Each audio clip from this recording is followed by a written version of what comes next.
Hey everybody, Alex Kozora, SteelersDepot.com, back with a preview and prediction for Sunday's game, Week 2, between the Pittsburgh Steelers and Denver Broncos. Let's talk about it.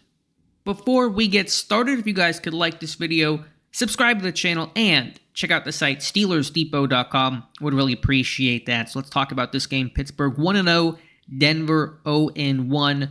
Begin with the Broncos offense and tough sledding in Week 1, tough matchup at Seattle, on the road against that Mike McDonald coach defense. Bo Nix making his first career start. What concerns me about Nix, in a way more so than even Kirk Cousins, who's the better quarterback overall, is Nix's mobility. He had 5 rushes, 35 yards, and a touchdown, the only touchdown that Denver had, period, in that Week 1 game. And while he's got work to do as a passer and dealing with pressure, and he's not Justin Fields level of athletic, he can break and contain, he can, hurt you with his legs. And Pittsburgh, I think, has always been a team that struggled more with the mobile quarterback. The guys that are the pocket passers, provided they're not, Tom Brady, Peyton Manning, high-level elite guys, they're able to handle better because the rush can rush more freely, not be worried about containing and rushing to contain and kind of trap, as opposed to just rushing to get home and get pressure. And so that's easy to do against Cousins. With Nix, you're always worried about, am I rushing up too far? Am I two-way go? Should I rush inside? And so that's a concern there. But still, it's an offense in Denver that's really trying to invent itself. The run game was ineffective last week. The 2 running backs struggled.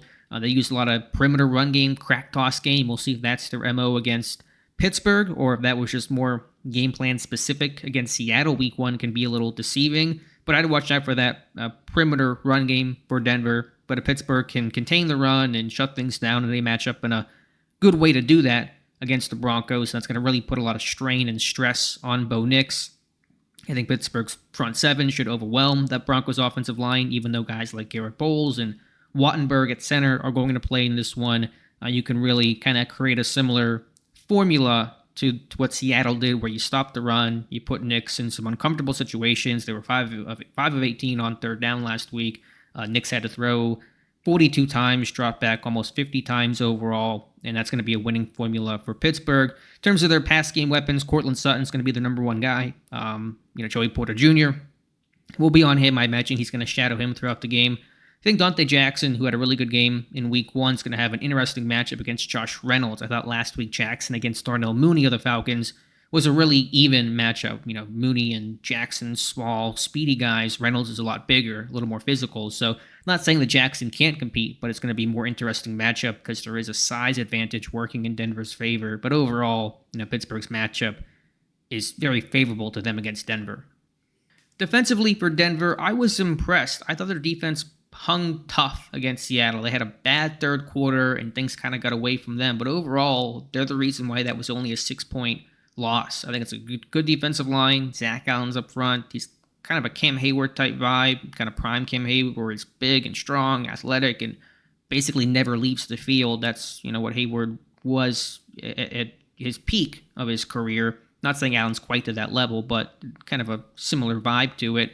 They had 2 safeties. Denver recorded 2 safeties, which is something you almost never see in the NFL, first time in 7 seasons. And they did it in the first half. One was a holding call in the end zone from Seattle. The other one was Allen coming in and shooting a gap and making a tackle in the end zone on the running back. So they got a good pass rush. Jonathan Cooper, one of their edge guys, had a really good game. Troy Fautanu, who expected to start at right tackle. It's going to be a big test for him. I thought Denver's defense is aggressive.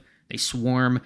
They show some really intense pressure and mug looks, especially versus empty. I would not really run any empty in this game if I'm Arthur Smith, if I'm Pittsburgh, unless I had some really quick and good answers to beat some of those blitzes and pressure looks. I just wouldn't want to put Fields in that situation on the road.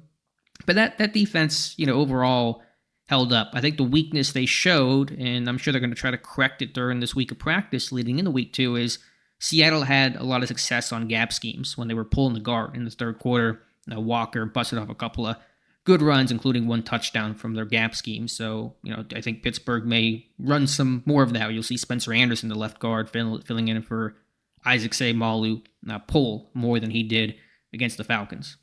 Pass game for the Broncos. They're a middle-of-the-field, close type defense. They run a lot of cover 3, a lot of cover 1, probably more man than zone against Seattle. They got Patrick Surtain, elite corner, arguably best corner in football. I would bet money that he's going to shadow George Pickens. That's going to be a big primetime matchup there. Arthur Smith will have to be creative in how you scheme Pickens open with probably more some stacks and bunches. Can work. I mean, they did it against Terrell last week, so it's not insurmountable, but will be a challenge there. Other guys will have to step up and hopefully get more than 2 catches and 8 yards than you had last week from your wide receivers outside of George Pickens. So if you go 3-by-1, they're probably going to lock the backside and have Surtain match up on Pickens, and then kind of play some split field coverages to the trip side with some zone and man match, principles, those types of things. So just be alert for that. Justin Fields continue to play smart. But yeah, I think the middle of the field may not be visited much this week by Pittsburgh, maybe more so than Atlanta, which one completion would really do that. But the defensive structure may dictate more outside and vertical shots. And Fields, I think, could play well with his legs. Geno Smith had a 34-yard scramble for a touchdown against Denver last week. Denver does rush hard, they rush aggressive, and that could create some escape lanes for Justin Fields.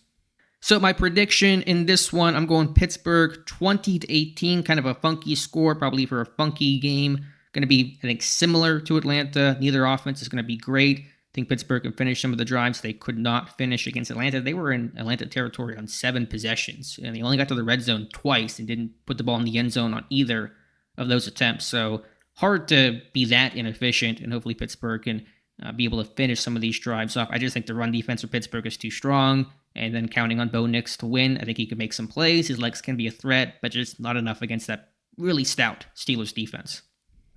So let me know your thoughts in the comments below. Appreciate you guys watching. Please like this video. Please subscribe to the channel and check out the site, SteelersDepot.com. Would appreciate that. Thank you again for listening, and we'll talk to you soon.